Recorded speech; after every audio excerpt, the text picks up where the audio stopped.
Hello बच्चों, पढ़ाई में डाउट्स आते हैं तो घबराइए मत। सबका सॉल्यूशन है डाउटनट।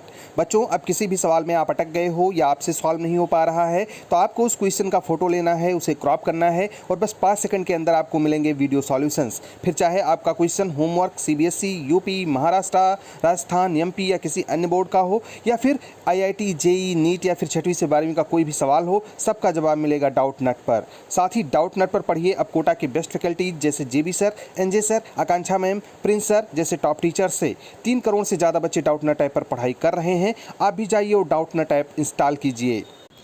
सीबीएसई ने एक इम्पॉर्टेंट सर्कुलर जारी किया है प्रैक्टिकल एग्ज़ाम से रिलेटेड। सभी प्रिंसिपल्स को ये सर्कुलर भेज दिया गया है। 6 जून को जारी होने वाले सर्कुलर में बहुत ही इम्पॉर्टेंट बातें कही गई हैं।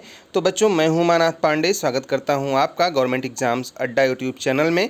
आज इस वीडियो में मैं आपको इसी सर्कुलर के इम्पोर्टेंस के बारे में बताऊंगा कि ये सर्कुलर किस बारे में है, किसका किसका प्रैक्टिकल फिर से होना है और सबसे महत्वपूर्ण बात, क्या प्राइवेट इम्प्रूवमेंट और कंपार्टमेंट वालों को प्रैक्टिकल का एग्ज़ाम फिर से देना होगा। तो बच्चों, जैसा कि आपने देखा ही है इसे कि ये स्कूल के सभी प्रिंसिपल्स को भेजा गया है और यहाँ पर जो सब्जेक्ट दिया गया है उसको पढ़ लीजिए, आराम से समझ लीजिए।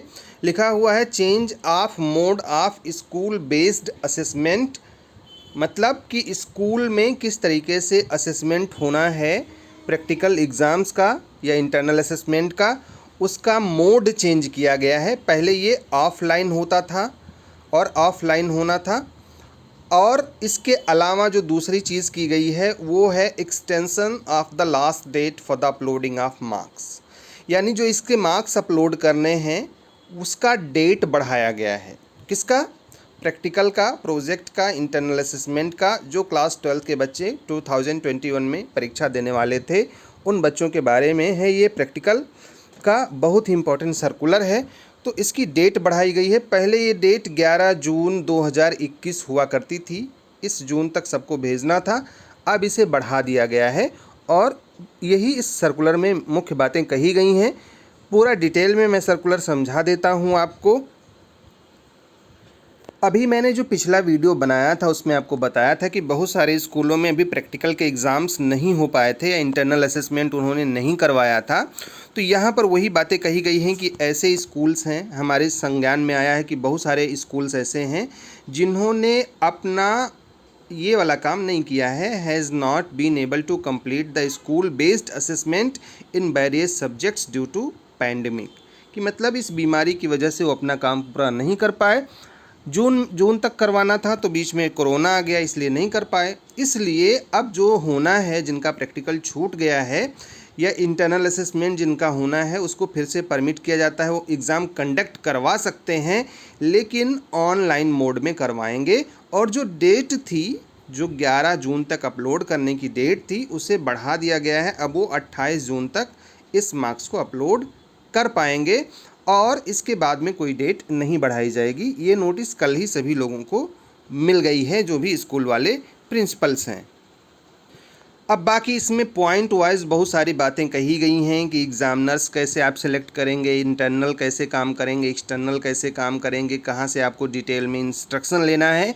ये सारा काम स्कूल वालों का है। रेगुलर बच्चों के लिए वो किस तरीके से एग्ज़ाम्स कंडक्ट करवाएंगे, मतलब ऑनलाइन होगा। अब थोड़ा बहुत बदलाव होगा, लैब में बच्चे वर्क नहीं करेंगे, असेसमेंट बच्चे ऑनलाइन देंगे। बाकी जो इंटरनल या एक्सटर्नल एग्ज़ामिनर हैं उनका तो प्रोसेस वही रहेगा, उसके बारे में यहाँ समझाया गया है। ये बच्चों के किसी काम का नहीं है कि कौन कैसे आएगा, वो सारी चीज़ें स्कूल वाले अरेंज करेंगे। और कोविड प्रोटोकॉल को फॉलो करने के लिए भी स्ट्रिक्टली बोला गया है इसमें। तो ये सारी बातें स्कूल के लिए हैं बच्चों, इसमें आपको कुछ सोचने या समझने की बात कुछ नहीं है। और कैसे टीचर्स आपको अपॉइंट करने हैं, वो लोग कैसे काम करेंगे। यहाँ पर पॉइंट नंबर 10 में जो लाइन लिखी गई है उसने बहुत ज़्यादा भ्रम उत्पन्न कर दिया है और कई सारे लोगों ने ये कहना शुरू कर दिया है। अगर आपने भी सुना है तो हमें कमेंट में बताइएगा कि क्या किसी ने ऐसा कुछ कहा है कि जो प्रैक्टिकल है क्लास 12 के इम्प्रूवमेंट, कंपार्टमेंट और प्राइवेट स्टूडेंट्स का, यहाँ पर साफ साफ लिखा हुआ है जो प्राइवेट कैंडिडेट हैं उनका प्रैक्टिकल या इंटरनल असेसमेंट, उसकी पॉलिसी ये जल्द ही घोषित करेंगे कि उनका एग्ज़ाम कैसे करवाया जाएगा। यहाँ पर पॉइंट नंबर 10 में साफ साफ ये बातें लिखी हुई हैं और इसकी वजह से तमाम लोगों ने कहना शुरू कर दिया है कि जो प्राइवेट के बच्चे हैं उसी के साथ में जो कंपार्टमेंट 2 के बच्चे हैं इनको भी प्राइवेट ही माना जाता है, और जो इम्प्रूवमेंट वाले बच्चे हैं इन सब का एग्ज़ाम जो प्रैक्टिकल का होना है वो उसकी पॉलिसी फिर से आएगी। अब पहले तो ये पता था कि इनका प्रैक्टिकल एग्ज़ाम होना ही नहीं है, अब इसमें आ गए कि भाई हम पॉलिसी डिक्लेयर करने वाले हैं, मतलब कि उनका एग्ज़ाम होगा।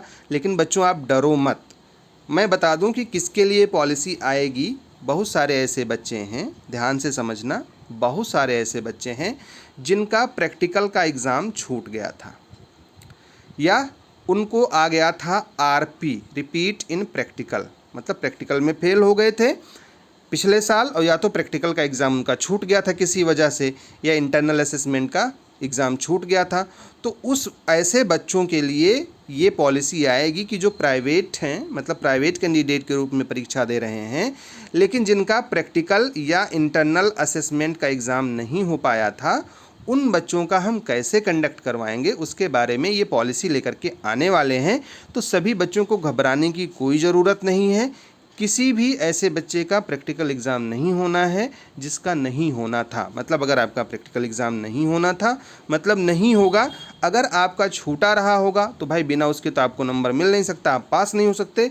तो ऐसे बच्चों का सिर्फ प्रैक्टिकल होगा प्राइवेट इम्प्रूवमेंट कंपार्टमेंट का, जिनको या तो वो फेल हो गए थे और या तो उनका एग्ज़ाम छूट गया था, उनके बारे में पॉलिसी आएगी।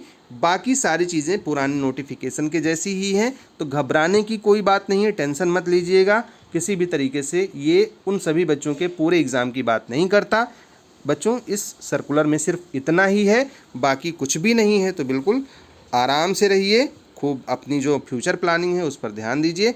हम आपको ऑथेंटिक अपडेट्स देते रहेंगे, ये हमारा वादा है। आप भी हमारे साथ बने रहेंगे, सब्सक्राइब करेंगे, लाइक करेंगे, शेयर करेंगे, ये विश्वास है। आओ बच्चों चलते हैं, इस वीडियो को ख़त्म करते हैं। All the best, may God bless you, thank you for watching this video.